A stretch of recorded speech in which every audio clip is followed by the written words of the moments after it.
Hello students, इस video के अंतर्गत हम लोग यूज ऑफ इन्फिनेटिव यानी इन्फिनेटिव का प्रयोग ट्रांसलेशन में कैसे करते हैं इसके विषय में जानकारी प्राप्त करेंगे। Infinitive non finite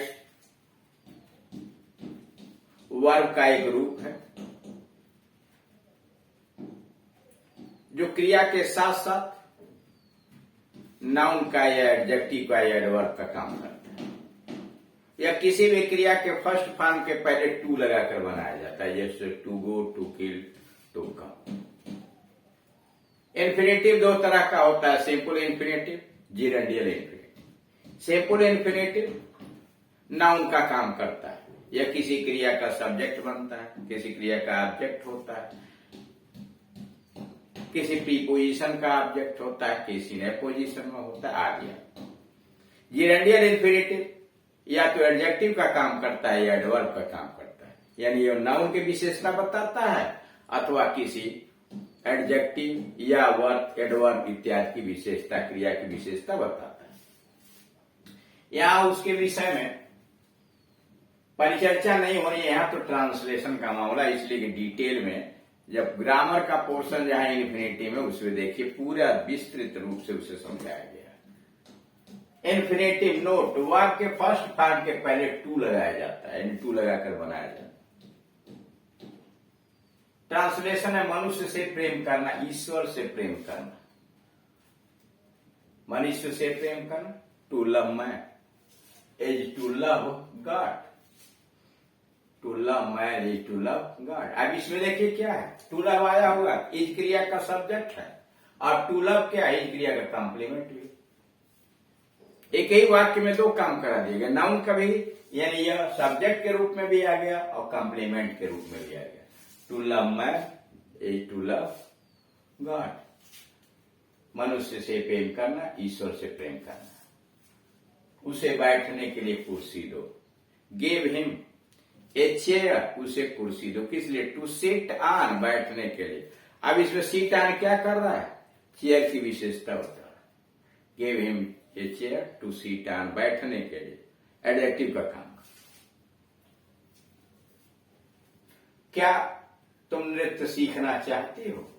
do you want to learn dancing? Do you want to learn dancing? क्या तुम नृत्य सीखना चाहते हो? ये ऑब्जेक्ट का काम कर रहा है, टू लर्न ऑब्जेक्ट काम।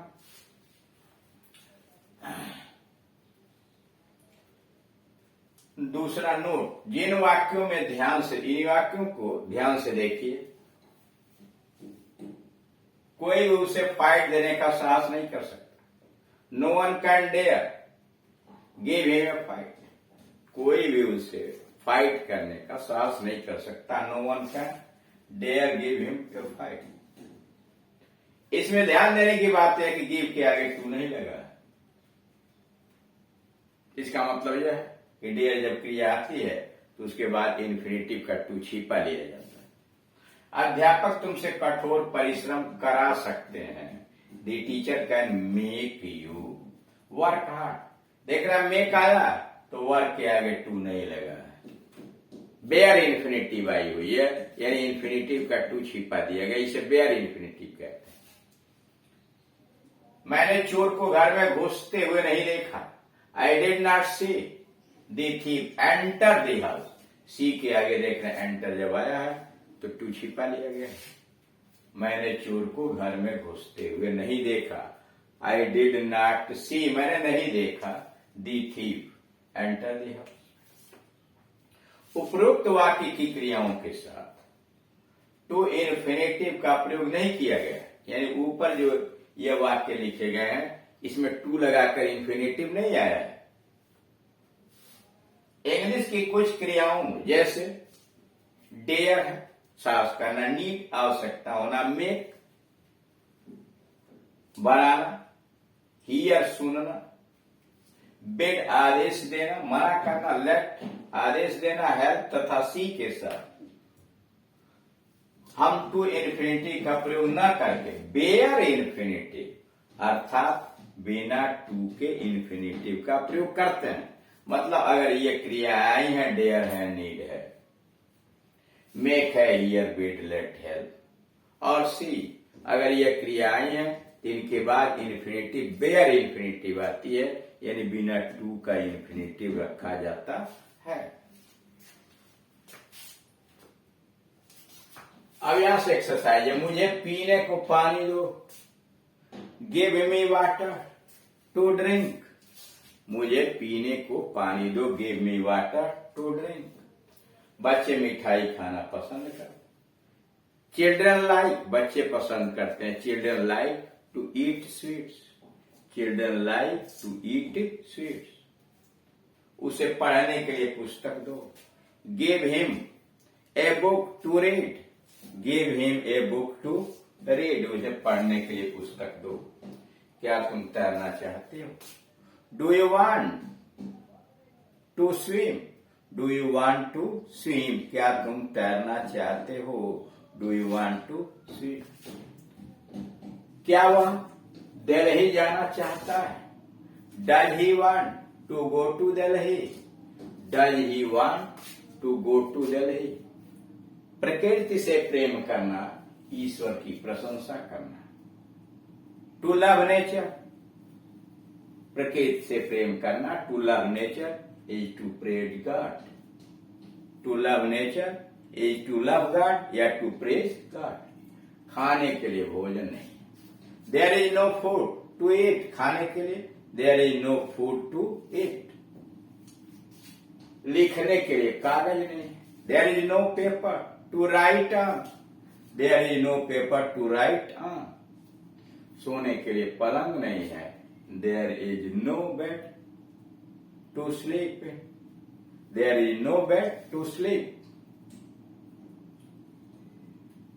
उसे लिखने के लिए कागज दो, give him a paper to write on, give him a paper to write on. उसे पहनने के लिए जूते दो, give him shoes to wear, give him shoes to wear. पक्षियों को मारना पाप है, to kill the birds is a sin, to kill the bird is a sin. क्या उसे तैरना आता है? Does he know how to swim, does he know how to swim. क्या तुम गाना चाहती हो?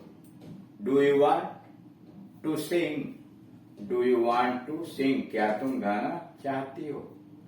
क्या तुम इस प्रश्न को हल करना चाहते हो? Do you want to solve this question, do you want to solve this question. इन वाक्यों का ट्रांसलेशन यहाँ दिया गया है, आवश्यकता अनुसार आप 2 बार 3 बार इसे पढ़ सकते हैं, लाइनें मिला सकते हैं। अब फिर नीचे आइए, वह मुझसे मिलने के लिए आया, यह जिरेंडियल इन्फिनिटिव के 2-4 उदाहरण अलग से लिखे गए। वह मुझसे मिलने के लिए आया, ही केम टू मीट मी। अब यहाँ क्या है? टू मीट, केम की विशेषता बता रहा, पर्पज बता रहा, इसलिए gerundial infinitive, he came to meet me. हम जीवित रहने के लिए खाते हैं, वी ईट, हम खाते हैं, पर्पज क्या है? टू लिव, जिंदा रहने के लिए, वी ईट टू लिव, हम जीवित रहने के लिए खाते हैं, वी ईट, हम खाते हैं, किस लिए? To live. वो उससे मिलने को उसके लिए उत्सुक है, he is eager, नहीं, she is eager, वह उत्सुक है, टू मीट हिम, उससे मिलने के लिए, she is eager to meet him। यह खेलने का समय नहीं है, it is not time to play, it is not time to play या this is not time to play. उसमें मेरे सामने आने का साहस नहीं है, he has no courage to come before me, या उसी को ऐसे लिख सकते हैं, he dare not come to me, he dares not come to me। उसने मुझे जाने दिया, he let me go, उसने मुझे जाने दिया, he let me go। मैंने उसे दौड़ाया, I made him run, सब ये बेयर इन्फिनिटिव का है, यानी इसमें देख रहे हैं टू नहीं लगा, मैंने उसे दौड़ाया, I made him run, run के आगे टू नहीं लगा। तुम्हें वहां जाने की आवश्यकता नहीं है, you need not go there, to go there नहीं, need not go there, you need not go there. तो इस तरह से देख रहे हैं कि आप कुछ स्थानों पर इन्फिनेटिव टू लगा के आ रही है और कुछ ऐसी क्रियाएं हैं जिसके जैसे डियर है, नीड है, मेक है, हियर है, बेड, लेट है, और से इनके बाद जो क्रियाएं आ रही हैं वो बेयर इन्फिनेटिव आ रही हैं, उसमें टू का प्रयोग नहीं। यानी इस प्रकार से आपने देखा कि इन्फिनेटिव दो तरह का है, एक सिंपल इन्फिनेटिव और दूसरा जिरेंडियल इन्फिनेटिव। सिंपल इन्फिनेटिव किसी क्रिया का सब्जेक्ट बनता है, किसी क्रिया का ऑब्जेक्ट बनता है, क्रिया का कॉम्प्लीमेंट होता है, प्रीपोजिशन का ऑब्जेक्ट होता है।